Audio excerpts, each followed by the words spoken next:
Assalamualaikum warahmatullahi wabarakatuh. Bertemu kembali dengan saya, Emma Fitriani, dalam pembelajaran Bahasa Indonesia. Bagaimana kabarnya anak-anak?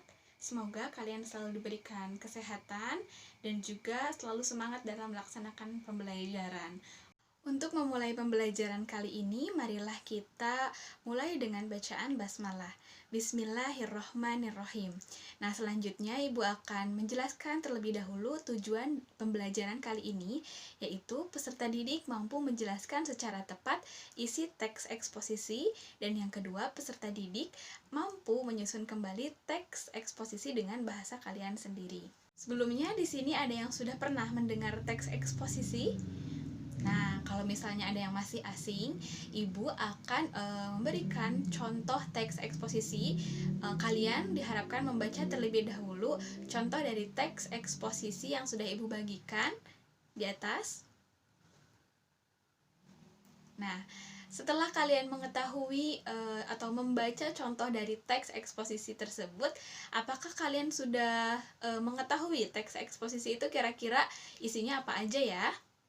Nah, baiklah, supaya kalian lebih paham juga mengenai teks eksposisi, Ibu akan mencoba menjelaskan dari mulai pengertian teks eksposisi, yaitu teks eksposisi ini berasal dari kata expose yang artinya memberitakan disertai dengan analisis dan juga penjelasannya gitu. Nah, teks eksposisi ini juga dapat diartikan sebagai karangan yang menyampaikan argumentasi dengan tujuan untuk meyakinkan orang lain. Ibu juga akan menjelaskan mengenai fungsi, struktur, dan juga kaidah kebahasaan dari teks eksposisi ini. Fungsi dari teks eksposisi adalah untuk meyakinkan atau menyampaikan kepada pembaca mengenai suatu kesadaran tertentu, dan juga tidak hanya sebagai pengetahuan, tetapi kesadaran tersebut dapat dilakukan atau diimplementasikan dalam kehidupan sehari-hari. Untuk selanjutnya yaitu struktur teks eksposisi.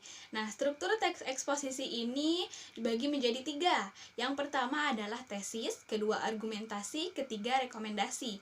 Dan yang pertama, tesis adalah pernyataan atau teori yang didukung oleh argumen yang dikemukakan dalam suatu karangan. Dan yang kedua, argumentasi adalah alasan yang dapat dipakai untuk memperkuat ataupun menolak suatu pendapat, pendirian, dan juga gagasan. Dan yang ketiga adalah rekomendasi. Rekomendasi ini adalah saran atau suatu yang dianjurkan oleh si penulis sehingga untuk membenarkan dan juga menguatkan apa yang dianjurkan dalam teori yang sudah dikemukakan oleh penulis. Lalu, berdasarkan kaidah kebahasaannya, teks tersebut memiliki karakteristik yang pertama adalah menggunakan pernyataan atau pernyataan persuasif, dan yang kedua banyak menggunakan kata kerja, dan yang ketiga menggunakan istilah-istilah teknis. Lalu selanjutnya menyampaikan pernyataan yang bersifat menilai, dan yang kelima menggunakan fakta untuk menguatkan argumentasi. Masih ingat kan tadi dari struktur ada teori, argumentasi, dan juga rekomendasi. Jadi karakteristiknya pasti ada suatu argumentasi. Nah, setelah kalian menyimak apa yang sudah Ibu sampaikan, kira-kira kalian sudah mengetahui apa itu teks eksposisi ya? Pasti kalian sudah paham. Nah, sekarang Ibu akan bertanya, kira-kira teks pidato itu termasuk pada teks eksposisi tidak ya?